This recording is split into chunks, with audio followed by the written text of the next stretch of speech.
ಶುರುವಾಗುತ್ತಾ ಎಲ್ಲ ನಮ್ಮ ಮಂಡ್ಯ ಜಿಲ್ಲೆ ಎಲ್ಲ ತಾಲೂಕು ಕಮಿಟಿ ಸದಸ್ಯರು ಇದ್ದಾರೆ. ಹಾಗಾಗಿ ಇವತ್ತು ಇನ್ನೊಂದು ವಿಶೇಷವಾದ ಒಂದು ಆಹ್ವಾನ ಏನು ಅಂತ ಹೇಳಿದ್ರೆ, ನಮ್ಮ ಮಂಡ್ಯ ಜಿಲ್ಲೆಯಲ್ಲಿ 87ನೇ ಕನ್ನಡ ಸಾಹಿತ್ಯ ಸಮ್ಮೇಳನ ನಡೀತಾ ಇದೆ. ಹಾಗಾಗಿ ನಮ್ಮ ಕನ್ನಡಿಗರು ನಮ್ಮ ಮಂಡ್ಯ ಜಿಲ್ಲೆಗೆ ಖಂಡಿತವಾಗಿಯೂ ಭೇಟಿ ಕೊಡಬೇಕು ಅಂತ ಹೇಳ್ಬಿಟ್ಟು ನಾವು ಈ ಮೂಲಕ ಕರೆ ಕೊಡ್ತಾ ಇದ್ದೀವಿ.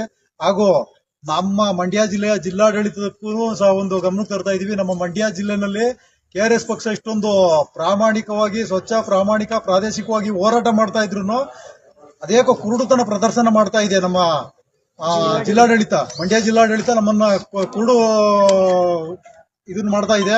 ಹಾಗಾಗಿ ಈ ಕಡೆನೂ ಸ್ವಲ್ಪ ಕಣ್ಬಿಟ್ಟು ನೋಡ್ಲಿ.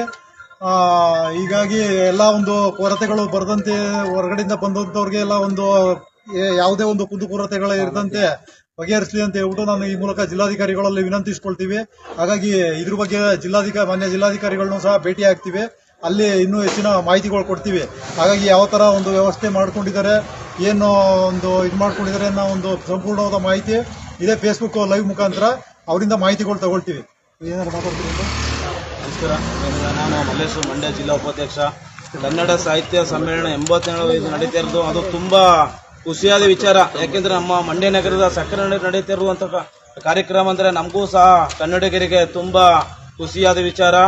ಹಾಗೆ ನಮ್ಮ ಮಂಡ್ಯ ಜಿಲ್ಲೆಗೆ ಎಲ್ಲ ಕರ್ನಾಟಕದಿಂದ ಇರುವಂತ ಕನ್ನಡಿಗರು ಸಹ ಈ ಕಾರ್ಯಕ್ರಮಕ್ಕೆ 87ನೇ ಸಾಹಿತ್ಯ ಕನ್ನಡ ಅಕಾಡೆಮಿಗೆ